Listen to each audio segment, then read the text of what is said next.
Welcome to your first time homebuyers guide. So in this, I'm going to walk you through all the steps from the beginning to the end. So starting where you're at right now, likely renting, and then moving into your first home. And I'm going to show you the steps so that home buying doesn't have to be filled with the anxiety and frustration and overwhelm that it can often come with. And the more that you know about buying a house, the more that you understand how it works, the more money you're going to save, the more fun you're going to have, and the easier it will be for you to place an offer on a home that you like, and then be able to get that offer accepted and moved in with the most ease, most joy possible. Okay, so let's go ahead and start with step one, which is planning your money. All right, so if you don't have a plan for how your money is going to work, how this whole thing is going to shake out, then what's going to end up happening to you is you're going to be feeling like you're just getting tossed in the wind, and people will be able to sell you into programs or houses, and you're going to feel like you didn't have control of the process at the very end. So you need to have a solid plan coming in at the beginning. So let's first figure out what you want to spend. Often people come in and they have no clue what they want to spend. They just let somebody else tell them what they're going to spend. Okay. So first, it's important to know the average contract date. So being under contract so when you first get under contract to closing and moving in your home is normally 30 days. So planning is really important to make this a smooth process. Know that a lender is not a financial planner. They're not interested in setting up something that works for your budget, so you have to determine that. A lender will often give you more loan, a bigger loan than you probably should take on. And this is what's called being house poor, when your house payment is so expensive that you can't really do anything else with your money. And so we want to make sure that doesn't happen to us. So this is why the plan is important. Only you can decide your budget. And what we need to figure out is, what are we going to spend monthly? And what are we going to spend as an upfront cost for a down payment and closing costs? Okay, so one quick way that you can do this is I do have a tool. You can text hashtag max price to my phone number, which is 937-358-6542.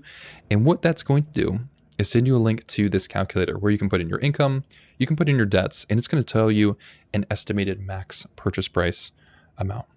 So let's figure out monthly cost first. A good rule of thumb is no more than 25% of your take-home pay going towards a housing payment. So for instance, if your if your take-home pay is $6,000, okay, so this is net, this is after taxes.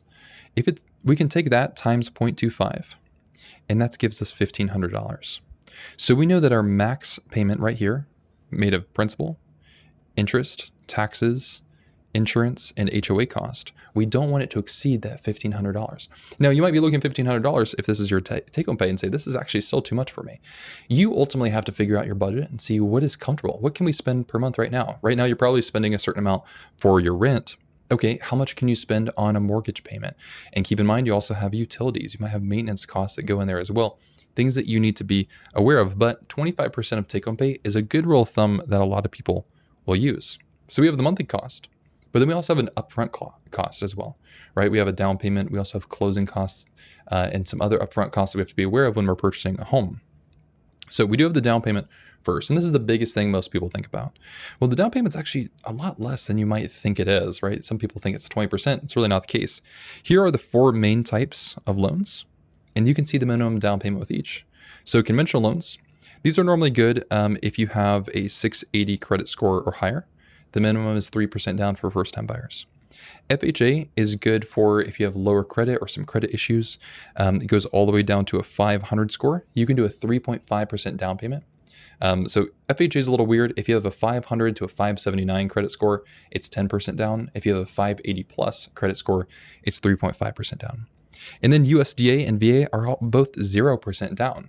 And they have some restrictions. USDA is for rural areas. And usually requires moderate income. So there's an income limit.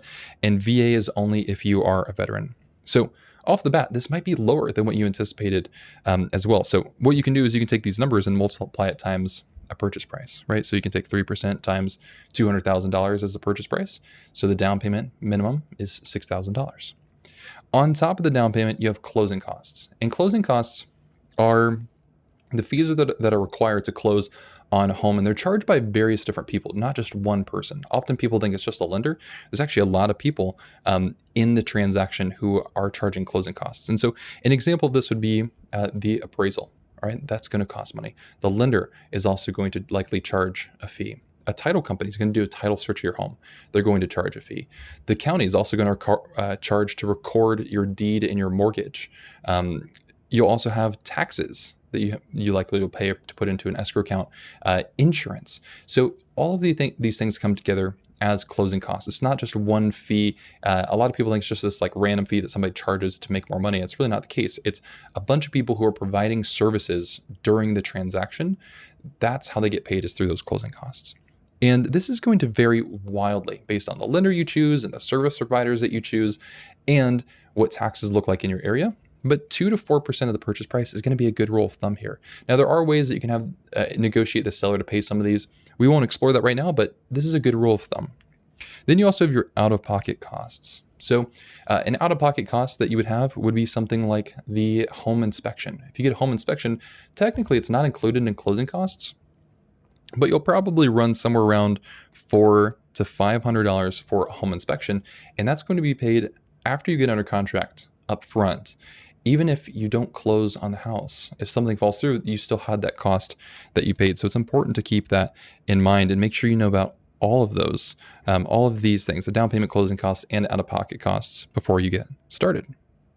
Okay, next we want to transition into why. Why is one of the most important pieces in this planning puzzle, because what I like to think about home buying is it's almost like you see this river and you take a foot in, you dip a toe in to see what the temperature's like. And we didn't realize there's this huge current right beneath and it sweeps you away. And so for a lot of people, that's what happens with home buying. It's like, I'll dip a toe in the water, and they don't realize they get caught up in it. And if you're not extremely clear on why you're purchasing a home, it's so easy to end up downstream and you're not able to come up, right? So if you're clear on why are you buying a home, is this a necessity? Do you have to buy within a certain time period? Great. That's your why. Or is this something I want to do? I want to stop renting. I want to get into buying a home, but it's not a necessity. I don't need to do it, and I don't have as much urgency. This is going to help make sure that you don't get caught into deals that you're not comfortable with. And you can recognize, you know what, my why was more of a preference, and so I can step out of the housing market if I need to. Okay. So what I want you to do is I want you to create a Google Drive account. All you have to do is go to drive.google.com. It's free. And I want you to set up a little a note, like a little Word document, and put it in your Google Drive folder. Okay. I just called mine buying a home. You can call it whatever you want. Put in a little Google Drive and just want you to start typing out, why are you buying a home? And so you're going to recognize in these slides this little Google Drive logo. Anytime you see that, that's something that I want you to put in your Google Drive, because you're going to be assembling all these documents together. It's going to help you have clarity. All right. Clarity helps you make wise decisions moving forward. If you don't have this plan, if you don't have this prep, if you don't have the clarity, everything's going to feel disheveled. You're going to be frustrated, stressed, and anxious through the process. And that's not what we don't want you to have that. I want you to feel joy. I want you to feel momentum as you're moving through this and feeling like this is exactly where I wanted to be. And you won't get there unless you have that clarity. So now let's move on to finding a lender. So we need to find a lender first before we start searching for homes, before we talk with a realtor. And the reason why we need to do this is because number one, we need to know that we can get a loan. There's no point in us going to see homes, writing offers, getting attached to something, and then figuring out, actually, there's this thing keeping us from buying a house. That's why we need to talk to a lender first. Also, we need to figure out a maximum amount of how much we're approved for. What is our max purchase price? We don't want to go looking for $400,000 houses if we're only approved for houses that are $350,000 or less. So we need to know exactly what those numbers look like first. So this is who you can work with. There's three main types of lenders that you can work with. Number one would be a mortgage broker. Then you can look at a local bank or credit union, or a big lender or an online lender. So I'll explain these three. What I want you to do is actually want you to apply with all three of these lenders here, because these will give you different types of lending institutions to see which one is going to be a better fit for you moving forward. All right. So they all have different cost structures. They both will have different rates and different costs as well, and different styles of running business that might change who you enjoy working with. Okay. So here is where you can find these lenders. So you could come through me. Like, I do referrals across the nation for both lenders and real estate agents. So that link is in the description if you want. Zillow is also an option. Zillow has a place you can search for lenders. You can search for lenders on Google. That's also an option. See what the reviews look like. You can get a referral from your real estate agent. Often real estate agents like working with certain lenders. It's illegal for them to have kickbacks of any kind where there's an exchange of value, but often it's really helpful when your agent and your lender work together well. And you could also get a referral from a friend. Ask a friend who just bought a home. Hey, who did you work with? Did you like them? Did you not like them? Let me know what their contact info is. Okay. So at this point, you're probably wondering, like, what's my rate? What rate can I get? A really easy way for you to figure this out before you talk with a lender, that way you can just set up your expectations properly, is Googling CFPB rate checker. It's going to take you to this website where you can put in your credit score, your state, estimated price, estimated down payment. You can guess on all this stuff, put in your estimated loan, and see what kind of rates are being offered most in your area. I think it's really good to have this before you talk with a lender, because a lot of people talk with a lender just to get the rate. And it's kind of a bad use of both people's time. It's easy to figure out an idea of a ballpark of what your rate would be. When we talk with a lender, we want to get down into some details more about what we can qualify for. What are some ways that we can save money with our mortgage? Those are more interesting conversations, just, more so than just what is the rate. Okay. So now let's move on to getting pre-approved. At this point, we would have found a lender through one of those sources. Ideally, we would have found 3. We would have found a broker, a credit union, and a direct lender. And now we actually want to get pre-approved with these lenders. So what's the point? What is the point in getting pre-approved? Number one, we can see what type of loan we're going to be able to get approved for. Again, I talked about conventional, FHA, VA, USDA. There's also portfolio. There's non-QM. There's jumbo loans. There's all different kinds of loans. And you don't have to figure out what loan you can get. But your lender, your loan officer is going to help you figure that out. So we first want to see what type of loan we're going to be using, because that's going to be critical to the offer that we place on the home. We have to tell the seller, are we using conventional financing? Are we using FHA? It's also going to tell us our max purchase price. Okay. So what is the limit that we can go for when we're shopping for home? That way we're not searching again for a $500,000 house when we're only approved for $400,000. It's going to tell us what our interest rate is. It'll tell us our down payment, what cost the lender will charge, and then the lender will also estimate the other fees, those things like taxes, title, insurance, recording, appraisal. They'll help us estimate those fees, so ultimately we can see what the bottom line number might be for us. Okay, now at this point, what I want you to do, again, we haven't talked to any of these people yet. We've just researched them. We have a list of people who we want to talk to. Now I want you to get together your documents, all right? And a lot of people mess this up. They talk to the lender, then the lender's like, okay, send me documents. It just extends the process too long. Get your documents together now before you talk with the lender. You're going to come in as like this golden borrower who everyone wants to work with because you're prepared. And the process, again, is going to be so much easier for you if you follow the steps this way. So the documents I want you to get together, this is going to work for most people. Likely there's going to be other documents your lender will request of you, but this is going to be a good place to get started. So again, in your Google Drive, create a folder that just says, here are my mortgage docs or whatever. 30 days of pay stubs, 2 years of your W-2s or your 1099s, and you can ask your HR for this if you're not sure where they're at, or ask whoever has been paying you for contract work for your 1099.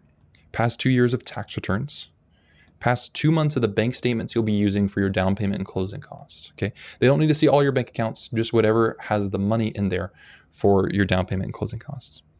And then also your driver license. Put those all together in one Google Drive, then you can share that with each lender. It makes it just so much easier. They'll be able to give you an accurate pre-approval, accurate quotes, and go through the process a lot smoother. Okay, and so it's going to look something like this. Just keep it all in one place. Now you have a little folder here. I can use click this arrow over here to share it with a loan officer, so that process can get started again a lot quicker. Okay, so here is what you can expect. You're going to apply with each lender. Now, some of them you might have to call to get the link. Some of them might have a link on their website where you can directly apply. It just is going to change, but it's probably going to take you around 15 minutes each to be able to to go through these applications, okay? Shouldn't take too long. So I would carve out 45 minutes, carve out an hour, just knock through those applications. It really is not too difficult. It's just like general information. Where do you work? What's your employer's name? What's the address? Where have you lived over the past 2 years? How much money do you make? How much money is in your bank accounts? Have you had bankruptcies? Have you had foreclosures? It's general questions like that. It's really not too difficult, I promise you. So they're going to do that. They're also going to do a credit pull, all right? And a credit pull is important to getting an accurate score. If a lender does not do a credit pull and they give you an interest rate, it's not accurate, all right? You need to have a credit pull, a hard credit inquiry. So it's important to remember a credit inquiry is only going to change your score anywhere from 0 to 5 points. It's not going to tank your credit score. Also, you have a 45-day window where you can get your mortgage credit pulled. Excuse me, your mortgage credit pulled an unlimited amount of times, and it will only count as one inquiry. All right, so I promise you, if you have 3 people do a hard pull on your credit score, it will only change your score 0 to 5 points. It's not going to tank your credit score. You may have something from Credit Karma that acts like the sky is falling apart, but just know that that's not actually tied to your real credit score that a mortgage lender is going to pull. So after they do that, you're going to send them the documents that you had from your Google Drive, right? Super easy. Hey, share it with their email. Now they have that Google Drive. They have all your documents ready to go.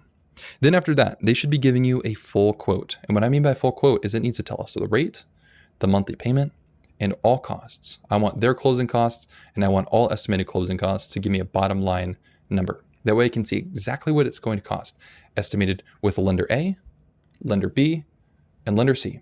Take all those quotes, put them into your Google Drive. That way you have them to be able to look back. Again, we're assembling this little folder together. Clarity helps you make wise decisions moving forward.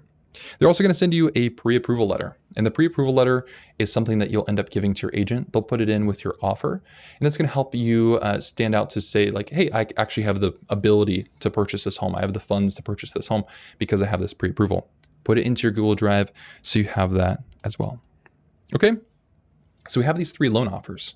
Now we need to actually compare them and see which is going to be the best lender to work with. So what I would do is I would ask each lender for what is called a TBD loan estimate. All right. A loan estimate is an official document that every single lender across the nation is legally required to give you within 3 days of you being under contract. However, you can ask for this before you're under contract to say, can I have a TBD loan estimate? And the reason you want this is because when these lenders give you these 3 quotes, they're going to be on different documents. It's going to be hard for you to see side by side. What are you comparing side by side? Because all their documents are going to look different from each other. Having them on a loan estimate standardizes exactly where those fees are, so you can compare them a lot easier. So if you go to this link, I'll have it in the description as well.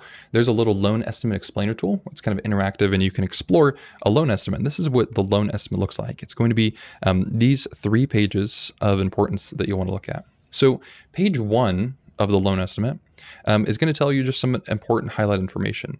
And so I know this is small, but go to the loan estimate explainer. It's going to help you see this a little bit more clearly.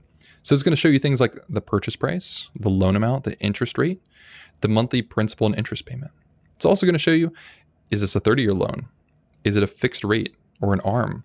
What type of financing? Is it conventional? Is it FHA? Is it VA? Is it USDA? This is also going to show you things like, does it have any what are considered dangerous features? Prepayment penalty? Does it have a balloon payment? Right? Ideally, we want these both to say no.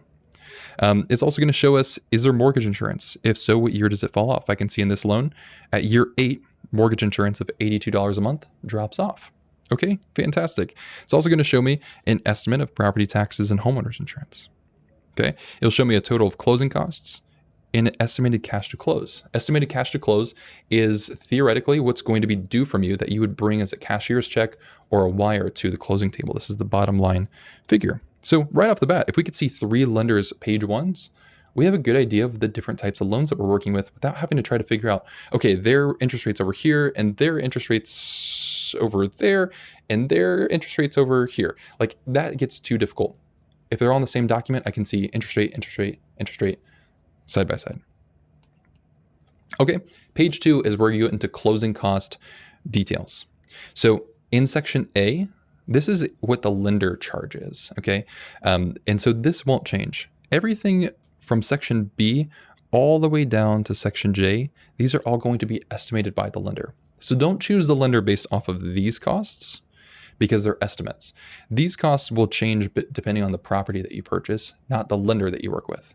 Section A will change based on the lender that you work with and not the property that you purchase, okay? Feel free to rewind that if that needs to be sink in a little bit more.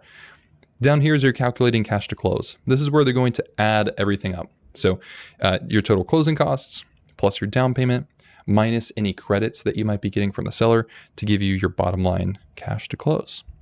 And then page 3 shows you some interesting things about comparing that loan. So it shows you, for instance, in 5 years, what's the amount that you paid in principal, interest, mortgage insurance, and loan costs? What's the amount in principal that you paid off? What's the APR of this loan as well? So we can see all these numbers side by side when they're all on loan estimates. So request the loan estimates, put those bad boys in your Google Drive. That way you have them to be able to look at in the future. Okay, so now when you're deciding, at this point, you don't have to make an official decision and say, I want to work with lender B. However, we're probably going to get an inclination of what lender is going to be best to work with. That way, when we're under contract, you kind of already have an idea of what lender you do want to work with. And so what I would do is I'd put together these two pieces of figuring out who has the lowest cost offer. And when we're figuring out lowest cost, we're trying to figure out this trade-off between rate and the cost as well, right? I might have one lender that gives me a 3% rate and costs me $1,000 in lender fees, and another one who charges a 3.5% interest rate, but there's no fees. And so, well, which one is better? Which one do you want? So a combination of low cost and gut feeling as well, right? Because you might have a lender who gives you this crazy low quote, but they don't respond to you. They're not helpful. They're kind of rude. If they're difficult to work with right now, if you don't have a good feeling about working with a lender right now, it's going to not be a good time when you're under contract. Same thing if you're like shopping for clothes. If you don't love it in the store, you will hate it everywhere else, I promise you. So make sure that you're working with somebody that you really enjoy, somebody who has the heart of a teacher, who's willing to explain things to you, who's able to respond to you in a timely manner and has low cost as well. That's going to give you your best option. Okay, something to keep in mind here. At this point, you've been pre-approved. Some big don'ts that you don't want to do. Don't make any big movements with your money. Okay, so don't make any major purchases, especially with new credit. Don't go buy a new car. Don't go finance furniture. Don't do any of that. If you have to do anything like that, talk to your loan officer first. Don't change or quit your job. One time I had somebody who was like, I got a new job and I got to pay raise. And I was like, no, we have to start the whole thing over again. We have to redo the pre-approval. Even if it's a new job that pays more money, okay, talk to your loan officer if you're going to do something like that, because it can change if you're pre-approved or not. Don't move large amounts of money in or out of accounts. That can be really difficult for the lender to have to track. Don't pay off debts or collections. That can actually lower your credit score if you do it incorrectly. And don't make late payments. Still pay everything on time. Sometimes I hear realtors or other people saying like, yeah, you can skip a payment on something. No, never. Make the payment. Make the payment. Don't make late payments. That can completely derail you from being able to get home. Okay, now let's move on to finding a real estate agent. So here's some guidelines you want to keep in mind. Don't use a dual agent. Don't use the agent who is listing the property, because if they represent the seller, how are they going to represent you well at the same time? Okay. Explain your scenario to an agent and see how they respond. We're looking for somebody who has the heart of a teacher, who's willing to explain things to us. And there's a difference that you'll pick up between being helpful or being salesy. You'll be able to pick it up super quick to see which agent you want to work with. All right. And experience isn't everything. Agents often will do this thing of, I've been in the industry for 30 years. And who cares? If you're not helpful, if you're not good at your job, it doesn't matter how long you've been in the industry. Length doesn't determine how helpful you are, how much you succeed at helping home buyers get what they want. So experience isn't everything. And ultimately, trust your gut. Again, as you're talking with some different agents, you're going to find somebody you like working with. Maybe the first person you talk to, you really enjoy. Great. You don't have to go shop with a bunch of different agents and interview a bunch of agents. You can if you'd like to, but if you find somebody who you really click with, great, let's work with them. Okay, and then where to find them. Very similar to on the loan officer side. You can fill out the form in the description. I can help you with that. You can look at Zillow, Google, referral, from maybe a real estate agent friend if you're not wanting to. Sometimes people don't want to work with friends or family who are real estate agents. Totally get that. Maybe you ask them for a referral from a friend. And it's important to keep in mind that your agent is usually going to be paid by the seller. So there's usually no cost in working with, or no upfront cost that a buyer has working with a real estate agent. Okay, so you have your agent, you've been pre-approved. Now it's time to actually start shopping for some homes. So here's some big do's to keep in mind. Number one is follow your agent's MLS updates. I know the apps are really nice to use. Zillow has a fantastic app. There's Realtor.com has a great app. They look nice, but their data can be old and not up to date.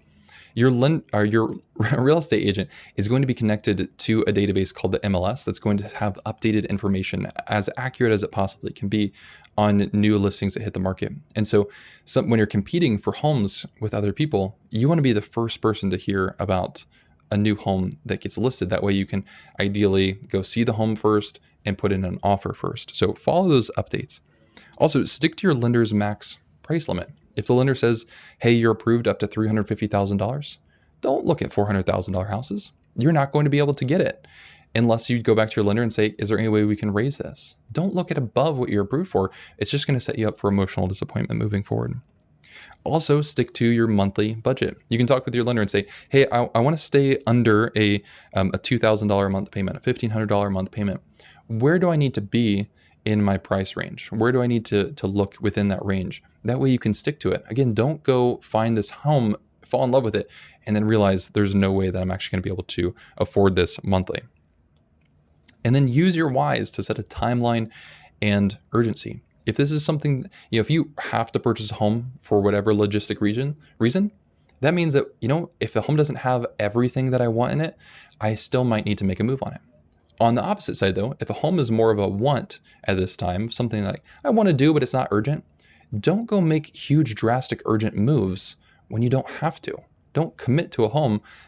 Take some patience. Wait for the right thing to come along. And then also make a needs versus wants list. Open up a file in your Google Drive, call it needs versus wants. Write down what is an absolute need, things that I absolutely need to live in this home, versus what is a want. Okay, make sure you're very clear on what those are. That way, when you're shopping for a home, again, you don't get pulled down the stream just because the current was fast in the housing market. Because I'm telling you, when you start searching for homes, it's going to move quick. You're all of a sudden going to hear someone place an offer. There's multiple offers, and you're going to feel like you have to make a move on it. If you're not clear, you're going to make a decision that you may regret in the future if you move too fast, if you move outside of your why, if you move outside of your budget. Some don'ts. Don't get emotionally attached, right? I know you see this home, and part of figuring out if a home is right for you is picturing, do I want to live here? But in that, we get a little bit too emotionally attached, and we can't get emotionally attached until we close on that home, because things can fall apart, and we just need to make sure that we prepare ourselves for that. We can have excitement about the house, but at the same time say, you know what? I'm going to wait a little bit longer before I get, before I let the emotional weight of this all land on me. Also, don't move too fast or too slow to schedule showing depending on the market and your why. Again, go back to your why. Don't make urgent moves if you don't have to be urgent. If you have the ability to wait and something's like 50% of what you want, great, let's hold out a little bit longer. You don't have to go write an offer on this home and then potentially regret it in the future. Also, don't feel like you need to see every home. I know in the beginning it can be tempting to be like, sure, let's just go line up a list of 20 homes to go see. I talk with agents sometimes who, they'll be like, yeah, I've shown this person over 50 homes. Like, we don't have to see all those homes. People who see that many homes are not clear on their why. They don't have a needs versus want list, and they don't have a budget. They are not clear, and it's a waste of time. Think of all the time that you're wasting seeing these homes that I can look online to see generally most if I'm going to be interested in a home or not. So make sure you're very clear on that to save yourself time. Now into writing an offer. Okay, so you found a home that you like. Now you actually want to write an offer on it to say, hey, seller, we'd love to purchase this home on these terms, and see if they accept it or not. So you can negotiate what you want. And this is more than price. It's not just, hey, you offered it for $300, I'll give you $290 for it. What you can also negotiate is how long is the contract? How quickly do you want to close on that home? What type of financing you use is going to be included in your contract?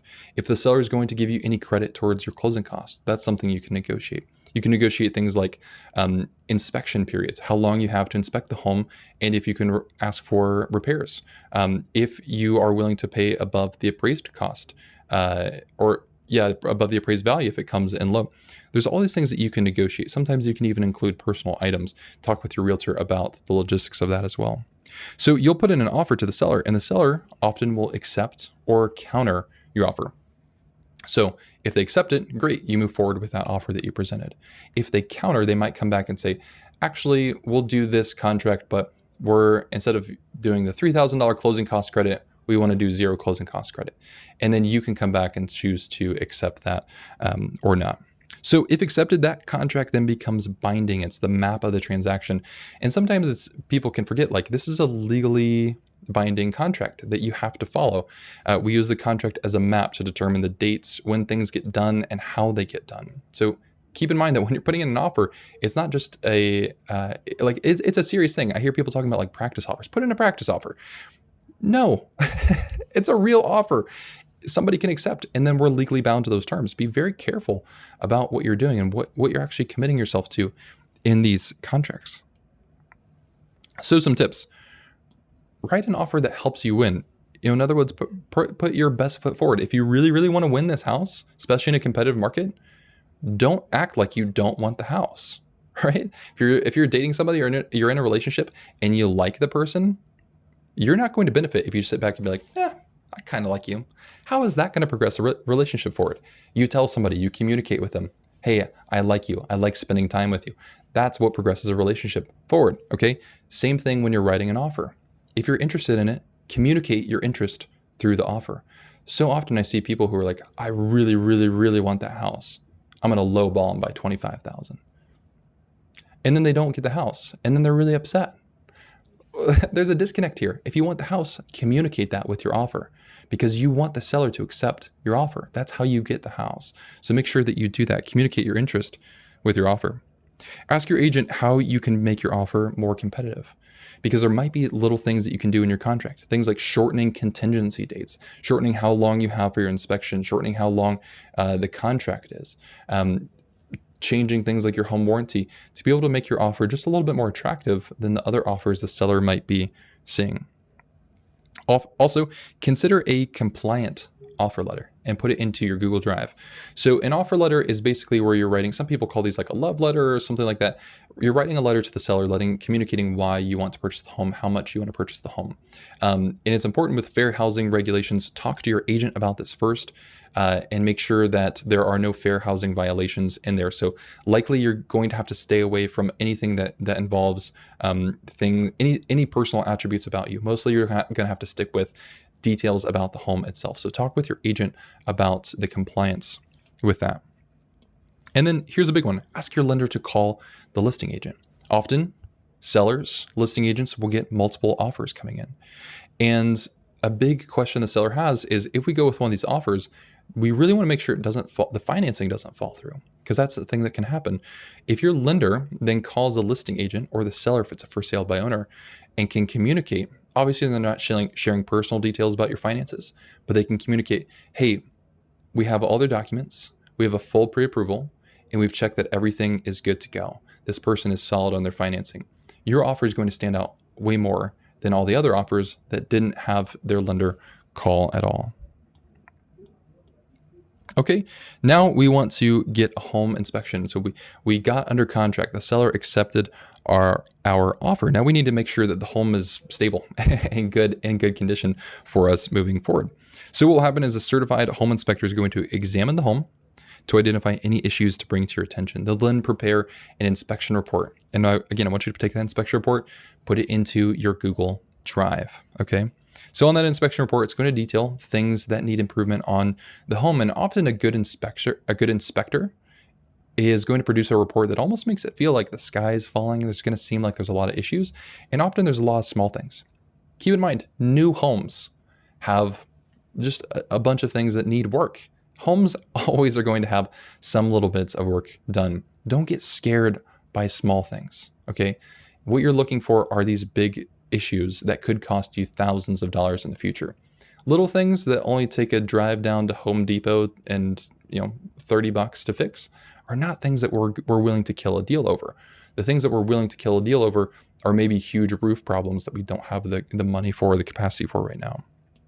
So your contract will determine if or when you can negotiate repairs to be fixed by the seller. So you get this inspection report back, and likely in your contract you have an inspection contingency period, where basically you get to, if you find issues, you may be able to ask the seller to fix those things, or you may be fine with them moving forward, or you may walk out of the deal at that point. And a home inspection, this is a big moment of change because buyers can back out, they can request repairs or concessions, money in lieu of repairs. They can renegotiate the terms of the contract.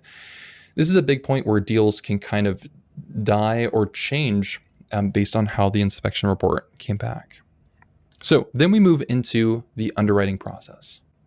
All right, so here is how the underwriting process works.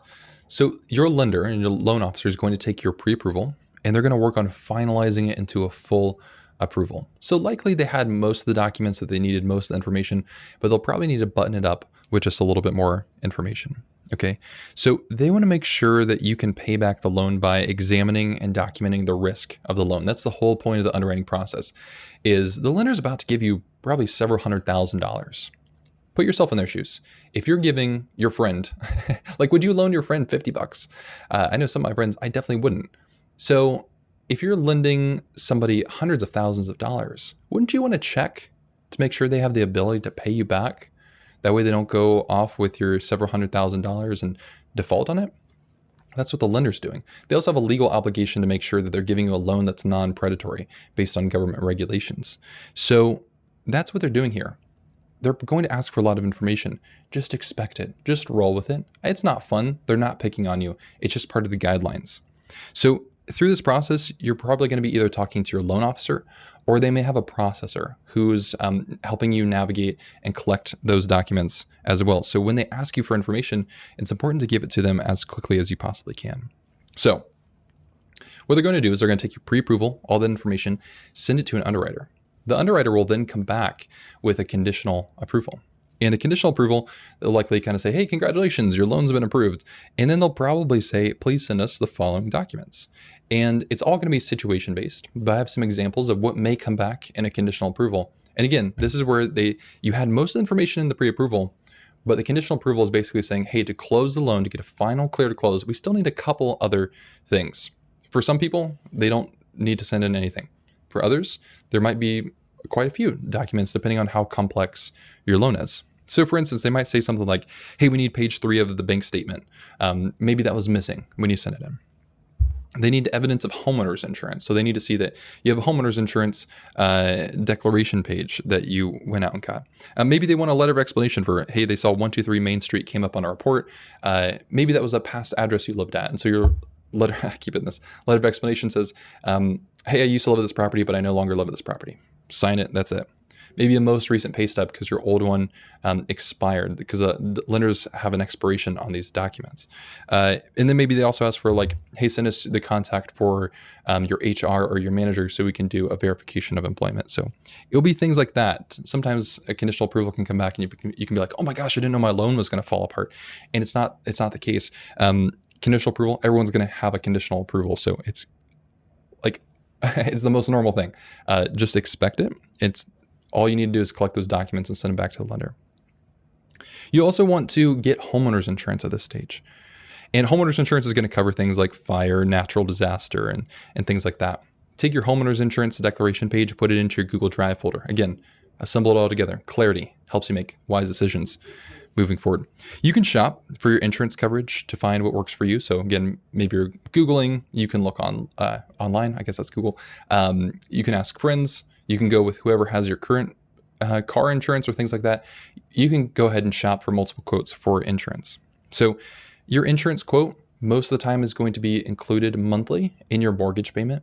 All right. So insurance is normally given as an annual amount, and the lender will then pay that for you, but they'll charge monthly, and then they'll pay your insurance company annually. They'll kind of put it all together in one account for you, and then they'll pay the insurance company. Also, what a lot of people don't realize is your first full year of homeowner's insurance is paid up front. And so this is included in your closing costs. It should be included in your loan estimates, 12 months of homeowner's insurance inside of the prepaids section. And it can be a little confusing because they're collecting 12 months up front, prepaying the first full year, And then they're also going to collect monthly in an escrow account. Okay. And so if you sell the home within that period of time, you get the escrow account money back, right? Any money that's sitting inside of an escrow account, if you sell or refinance, you get it back. But an escrow account is basically where the lender is taking these bigger payments like annual homeowners insurance or semi-annual taxes. Instead of you paying those once a year, the lender will collect it monthly, store it in an account, and then they'll pay it for you. Okay, so now at this point, the lender is going to order an appraisal, and an appraisal helps the lender see how much is the home worth based on a what should be an unopinionated party's value, right? Because the seller obviously wants the most amount of money. You want the lowest amount of money. We want to get a third party in there to see what the value is. That way the lender can see, are they willing to loan you this much money? Because this is what happened in the housing crashes. People were getting loans for homes, like the loans were way more than the home was actually worth. And so if you're purchasing a $300,000 house, the lender doesn't want to give you a $400,000 loan because the home's not worth that. So that's what the appraisal does. The appraisal is mainly for and ordered by the lender. Now, it kind of has the other benefit of like, it also can help out the buyer see what the value is, but the appraisal is for the lender, right? That's the whole point. It's so the lender can make sure that they're not giving out too much money. So ideally, the appraisal value will be at or above the purchase price. If it comes in lower than the purchase price, is where often we run into issues where contracts either die or they need to be renegotiated. So the lender is going to use the lesser of the purchase price or the appraised value to determine your loan amount. Okay, so if we're going back to like 3% down conventional, it's going to be based on either the purchase price, or if the appraised value is lower, it's going to be based off of the lower appraised value. Okay, so what will happen is the appraisal inspection is scheduled, and then once the appraisal is done, the report is going to be given to you likely by your lender. And again, throw that in Google Drive so you have it all in one place. So let's run through an example of what an appraisal would look like. So let's say we have a home and we go under contract to purchase it for $250,000. Perfect. We get an appraisal done and it actually comes in at $257,000. Okay, awesome. $7,000 higher than what we expected. So theoretically, we're purchasing this home at a $7,000 discount. Now, the purchase price doesn't raise up to the additional $7,000, right? We got to purchase the home kind of at a discount, according to the appraiser. So the transaction price is $250,000. We continue with that. We signed a contract at $250,000. The seller signed at $250,000. Great. And the loan amount is going to be based on that. Now let's run into scenario 2. Same thing. We go under contract to purchase a home at $250,000, but the appraised value comes in at $245,000. It's actually $5,000 lower. Okay. We ran into an issue here because we agreed to purchase it at $250,000. However, the lender is not going to give us more than, they're not going to allow us to have a technical purchase price above $245,000. So now we have to figure out how do we make up the other $5,000? Because again, the loan amount is based off of the lower amount, $245,000. So we did 3% down on $245,000. Now the other $5,000 has to come from somewhere. So what happens at this point is the appraisal contingency in the contract may kick in, and we could get a chance to renegotiate the contract. So, we signed a contract to buy it for $250,000. The lender is only going to give us, a loan based off of the $245,000. So either we have to come up with $5,000, the seller has to come down $5,000, or we split it in the middle. So this is where it can be renegotiated if that's allowed in your contract. So now, just before closing, all right, we did the pre-approval, we got the conditional approval, we did the home inspection, we did the appraisal, that all has come back fine. We sent in all those documents, and now we're clear to close. So when we're clear to close, everything is finalized with the loan, right? The inspection came back fine. We negotiated that the way we want to. The appraisal came back fine in this instance. We sent in all the documents that we needed to, and the lender's basically saying, hey, take a breath. You're done. You're done with the loan. No more stress about the loan. And so what they'll do is they'll send you a closing disclosure. Closing disclosure is very similar to a loan estimate.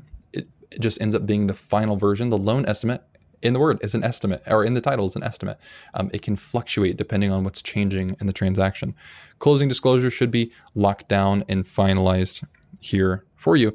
And they'll also send you how to actually send the money to the title company most of the time. So either it's a wire, cashier's check, they'll help you navigate how you're sending the money and who you're sending it to, and then when the closing is scheduled.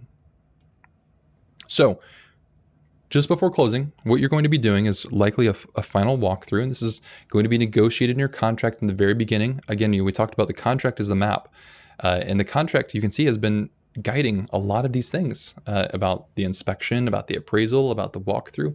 And so that contract is very important to understand what you're signing up for, because it will determine the course of the transaction as you go through it. So likely you're doing the walkthrough to see the condition of the home, likely to see, is the seller still living there? Because maybe that's negotiated as well. And then also you want to review your closing disclosure and compare it to your loan estimate. Again, put that in the Google Drive. That's why I want you to put your loan estimate in the Google Drive, is because now it's easy for you to go look at it, compare those two side by side and see what changed. Well, likely there will be some change, right? Because the loan estimate was an estimate, but it should be very, very close to your closing disclosure. There shouldn't be this huge discrepancy. And so if you see these changes, maybe it's, okay, they quoted my homeowner's insurance at $1,000 a year, but it came in at $1,200 a year. Well, it's not the lender's fault, right? That's your homeowner's insurance quote. It came up $200. Okay, that makes sense. So that helps you understand what's changing between those two documents so you're not caught off guard. All right, then at closing. So what will happen is closing will be scheduled. So kind of in post-COVID world, things have changed a little bit, but often this is referred to as a closing table. This is all going to depend on kind of what's customary in your area. For instance, in my area, it's very common for one closing to get scheduled, and everyone kind of comes around a closing table. So the buyer's there, the seller's there, both agents are there. There's usually a title company rep working on helping you actually sign closing documents, and everyone kind of comes together to put in the money that's needed, actually change keys and occupancy and sign final documents. But this may be done differently depending on what your lender does or what's customary in your area. So review all the documents and ask questions. Don't feel like you're being a pain. Like it's probably frustrating to see that stack of documents and be like, oh my gosh, I'm gonna have to read through that whole thing. Your lender likely will send you a copy beforehand so you can kind of review it. But if you're looking at a document, you're like, I have no idea what this is. Don't go signing documents that you don't know and you're not comfortable with. Make sure you understand, ask questions if you need to. Don't sign a bunch of things and then afterwards be like, oh, I really, really wish I understood what I just signed to, okay? You're gonna get a copy of all your closing documents, throw it in the Google Drive. That way you have it to reference if you need to later. And then keys and the occupancy of the home will be exchanged according to your contract. Again, this is why the contract is important. Sometimes at closing, they'll hand you the keys and you're able to go, you can go drive to the home and move in right then and there if you want to. Sometimes maybe you negotiated for the seller they have the weekend to move out or they have a week to move out. That can all be negotiated inside of your contract. All right, so after closing is done, first payment and beyond. First payment is usually due in over 30 days. Okay, so normally it's going to be the end of the month plus an additional month before your first payment is due. In your closing package, all those documents that you signed, it's going to spell out how you're making that first payment, either likely who you're sending a check to, or there'll be instructions for how to set up an online account if you want to do that. Your principal and interest payment is not going to change if this is a fixed rate loan, so it's always going to remain the same, and that number was on page 1 of the loan estimate. However, what will change, again, this was on page 1 of the loan estimate as well, is your escrow, taxes and insurance. If taxes change, if your taxes go up, your mortgage payment will go up as well. If your insurance goes up, your mortgage payment will go up as well because taxes and insurance are included in your mortgage payment. So if you see fluctuation there, that's likely what's changing. Principal and interest will not change over the entire duration of the loan as long as it's a fixed rate loan. Okay, so pay attention to your escrow account. Your lender is going to be sending you details about what's in your escrow account, what's changing with taxes and insurance, so you can be aware and up to date of those.